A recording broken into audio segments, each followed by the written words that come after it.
মানুষ বড়ই বিচিত্র প্রাণী। সব সময় লড়াই করতে থাকে, সব সময় চেষ্টা করে যাতে সেই শ্রেষ্ঠ হয়, চেষ্টা করে যাতে তার সামনে সবার মাথা নত হয়। তাই সবার আগে শক্তি অর্জন করার চেষ্টা করে। সে শক্তি অর্জন করেও নেয়, আর তারপর ভয় দেখিয়ে সবাইকে নিজের সামনে নত করে।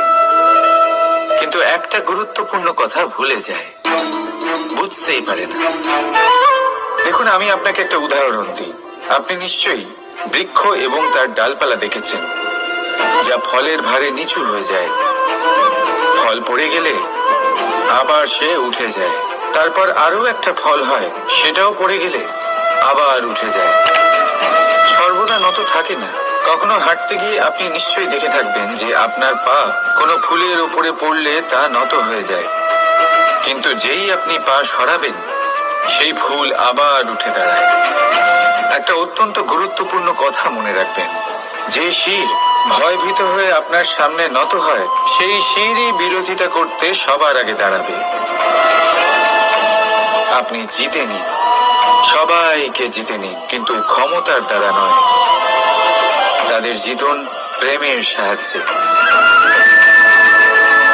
রাধা রাধা। ঈশ্বর লতা পাতাকে দাঁড়িয়ে থাকার শক্তি দেননি, ঈশ্বর এই শক্তি দিয়েছেন বৃক্ষকে। এই লতা পাতা বৃক্ষের সাহায্যে দাঁড়িয়ে থাকে, তাতেই বিকশিত হয়। এবার এই লতা পাতা দুই ধরনের হয়। প্রথম সে যে এই বৃক্ষতে বিকশিত হয়, ফুল ফুটিয়ে তোলে, নিজেকেও সুন্দর বানায়, বৃক্ষকেও সুন্দর বানিয়ে তোলে। দ্বিতীয় সে যে বৃক্ষকে পুরোপুরি শুকিয়ে দেয়, তার প্রাণ শক্তি তার থেকে কেড়ে নেয়, আর শেষে নিজেও ধ্বংস হয়ে যায়। তাই মনে রাখবেন, যে ব্যক্তি সব সময় আপনার সাথে থাকে, সব সময় আপনার সম্বল হয়ে থাকে, সব সময় সে আপনাকে সাহায্য করে, আর যদি আপনি তার সাথে ছলনা করেন, আপনার অন্ত নিশ্চিত। এরকম কখনো করবেন না। সেই ব্যক্তিকে ভালোবাসা দিন, সম্মান দিন, আর আমার সাথে প্রসন্ন হয়ে বলুন, রাধা রাধা। কখনো আপনি কোনো কুমোরকে দেখেছেন যারা মাটির পাত্র বানায়? প্রথমে সে ভিজে মাটি মাখে, তারপর তাকে গড়ে, তারপর তাকে চাকায় দিয়ে সঠিক আকার দেয়। যদি আকার ঠিক না হয়, তা তক্ষুনি ঠিক করে দেয়, কারণ সে এটা জানে যে একবার এটা আগুনের তাপে দিয়ে দিলে, একবার এটা শুকিয়ে গেলে, তারপরে এর আকার কখনোই বদলানো যায় না। এখানে লুকিয়ে আছে একটা শিক্ষা, সমস্ত মাতা পিতার জন্য একটা শিক্ষা। মাতা পিতাও তো এরকমই হন। তাদের নিজেদের সন্তানকে সঠিক সময় মতো শ্রেষ্ঠ শিক্ষা দেওয়া উচিত। মাতা পিতা যেন কখনো তাদের বিধাতা না হতে চান, কিন্তু প্রতিটা মুহূর্তে সবসময় চেষ্টা করুন তাদের সঠিক পথ দেখানো। কখনো কোমলতা দিয়ে, কখনো ভালোবাসা দিয়ে, আর কখনো কঠোর হয়ে। তার জীবনকে, তার ব্যক্তিত্বকে আকার দেওয়ার চেষ্টা করুন, কারণ যেমন মাটি একবার শুকিয়ে গেলে তারপর সেই পাত্রের আকার বদলানো যায় না, ঠিক সেইভাবেই আয়ুর বৃদ্ধির সাথে সন্তানের শিক্ষা কখনোই বদলানো যায় না। তা মনে রাখবেন। রাধা রাধা। আপনি কি কখনো কোনো প্রজাপতি দেখেছেন? ভালো নিশ্চয়ই লাগে। আসলে প্রজাপতি কার না ভালো লাগে? ছোট হোক বা বড়, প্রজাপতিকে সবার ভালো লাগে। এবারে ভাবুন, এই প্রজাপতির সূত্রপাত কি করে হয়? এই প্রজাপতি শুরু হয় একটা গুটি থেকে, যেখানে সে সুরক্ষিত থাকে। গুটি ভেঙে যখন সে এই সংসারে আসে, তখন একটা কীট রূপে থাকে। কীট যে ভূমির ওপরে চলাচল করে, যে বৃক্ষের পাতার ওপরে সুরক্ষিত থাকে। তারপরে তার মধ্যে আসে আরো একটা পরিবর্তন, তার ডানা গজায়।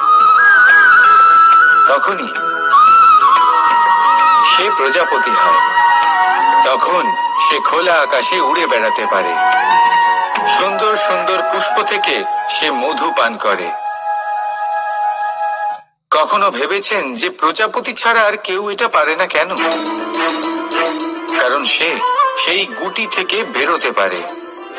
যদি সে সেই গুটি থেকে নাই বেরোতো, সে উড়তেই পারতো না, কখনো প্রজাপতি হতেই পারতো না। আমাদের সাথেও ঠিক এটাই হয়। আমরা সবসময় সেখানেই থাকতে চাই যেখানে আমরা সুরক্ষিত থাকি। সেই সুরক্ষা চক্রেই আমরা থাকতে চাই, কিন্তু এই বিকাশ সুরক্ষা সীমা পার হওয়ার পরেই অর্জন করা যায়। তাই যদি আপনি জীবনে বড় কিছু করতে চান, মহান কাজ করতে চান, নিজের ব্যক্তিত্ব তৈরি করতে চান, তাহলে এই সুরক্ষা চক্র ভুলে যান। সুরক্ষা সীমা লঙ্ঘন করুন, এগিয়ে যান, প্রতিকূলতার সম্মুখীন হন, কঠিন পরিস্থিতির সম্মুখীন হন, সাহস করে এগিয়ে চলুন, আরো শক্তিশালী হয়ে উঠুন। তবেই আপনি জীবনে কিছু করতে পারবেন, তবেই আপনার ডানা গজাবে, আর তবেই আপনি এই সুন্দর আকাশে উড়ে বেড়াতে পারবেন। রাধা রাধা। আমাদের কোনো স্থানে পৌঁছতে গেলে একটা মাধ্যমের প্রয়োজন হয়। কিছু মানুষ এই মাধ্যমকে রাস্তা বলে, কেউ পথ বলে, আবার কেউ বলে সরণি। মানুষ নিজের লক্ষ্যে পৌঁছানোর জন্য এই পথেরই খোঁজে থাকে, কিন্তু মানুষ একটা কথা বুঝতে পারে না, যে এই পথে এগোতে গেলে এই পথকে পিছনে ঠেলাও অত্যন্ত প্রয়োজন। যদি এটা করার ক্ষমতা আপনার না থাকে, তাহলে আপনার পথ আপনাকে লক্ষ্যে পৌঁছতে দেবে না। দ্বিতীয় কথা, যদি নিরন্তর চেষ্টা আপনি করতে পারেন, যদি সেই ক্ষমতা আপনার মধ্যে থাকে, তাহলে আপনি যখন চাইবেন, যেখানে চাইবেন, নিজের পথ নিজেই বানাতে পারবেন।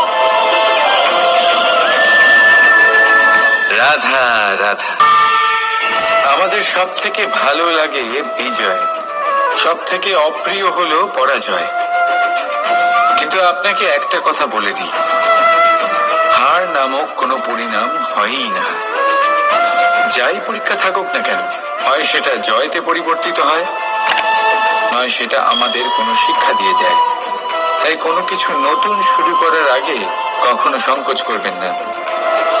হয় জয় আপনাকে বিজয়ীর মালা পরাবে, নয়তো এই হার আপনাকে অমূল্য কিছু শিখিয়ে যাবে। রাধা রাধা। এই ছোট কাঠের ডাল দেখতে পাচ্ছেন আপনি? একটা বৃক্ষ থেকে এরম হাজার হাজার ডাল পাবেন, যা দিয়ে আপনি আগুন জ্বালাতে পারবেন, যা নিজে জ্বলে আমাদের ভোজন বানাতে সাহায্য করে থাকে, যা নিজে জ্বলে অন্ধকারে আমাদের আলোকিত করে। যদি এটাই অন্যভাবে দেখা যায়, তাহলে এমনই এক ছোট্ট ডালের টুকরো একটা ছোট্ট ফুলকিতেই নিজের সাথে হাজার হাজার বৃক্ষ জ্বালিয়ে দিতে পারে।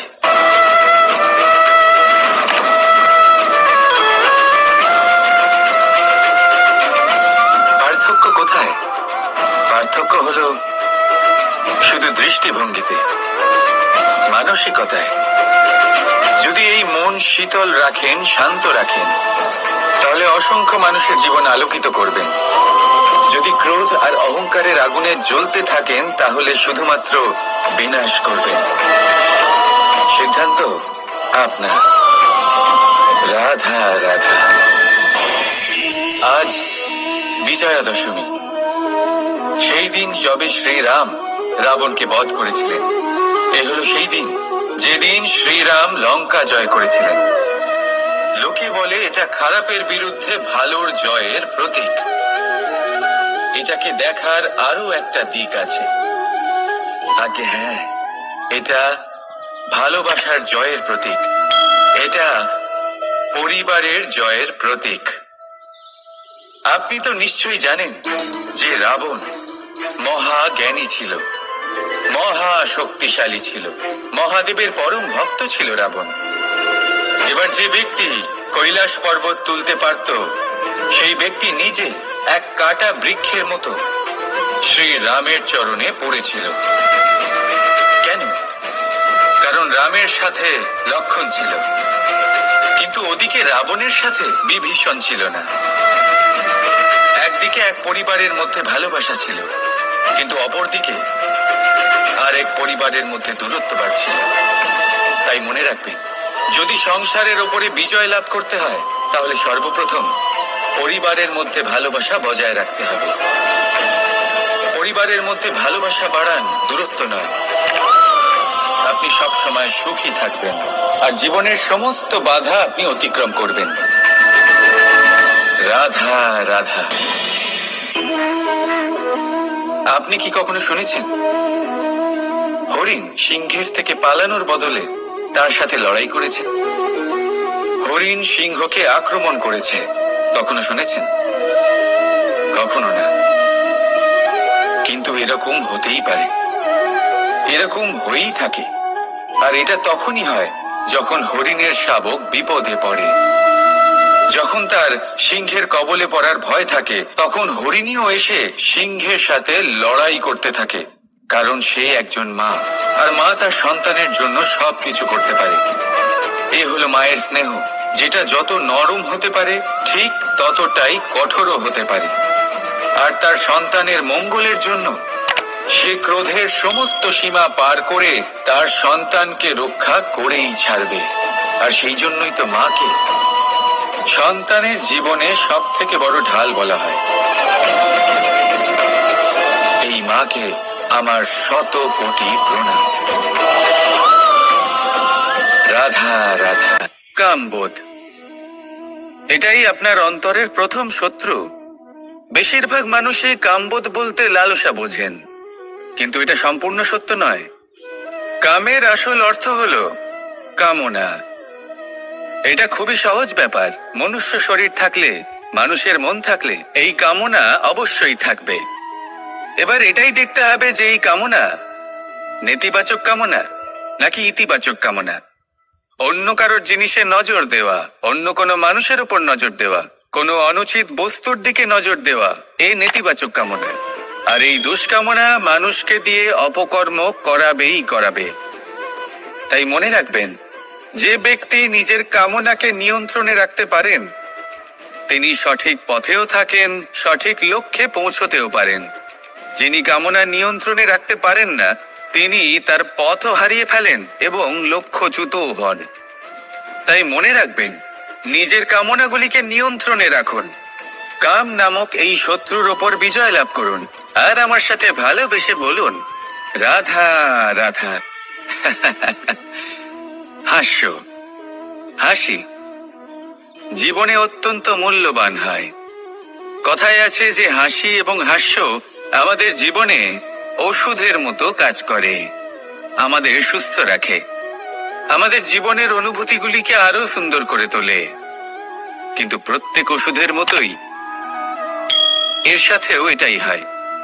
প্রত্যেক ওষুধ সঠিক সময়ে, সঠিক মাত্রায়, সঠিকভাবে গ্রহণ করতে হয়। যদি এরকম না হয় তাহলে এই ঔষধও শরীরের ক্ষতি করে দিতে পারে। এবার আপনি ভাবতে পারেন, হাসি থেকে কিভাবে ক্ষতি হতে পারে? আপনি যদি অন্য কারোর উপরে হাসেন তাহলে হয়তো তার মনে কষ্ট হতে পারে, তার অন্তরের মিত্র হয়তো শেষ হয়ে যেতে পারে, আর অন্তরের শত্রু জেগে উঠতে পারে। কিন্তু এটাই যদি আমরা সকলকে সাথে এনে সকলের সাথে হাসি, তাহলে হয়তো আমাদের অন্তরের এই হৃদয়ের ভেতরে লুকিয়ে থাকা যে শত্রু তা শেষ হয়ে যেতে পারে, আর অন্তরের বন্ধুসত্তা প্রকাশিত হতে পারে। ঠিক কি না? এবার আপনাকে উদাহরণ দিই। যখন দ্রৌপদী দুর্যোধনকে নিয়ে হেসেছিল তখন তা মহাভারতের সৃষ্টির কারণ হয়েছিল।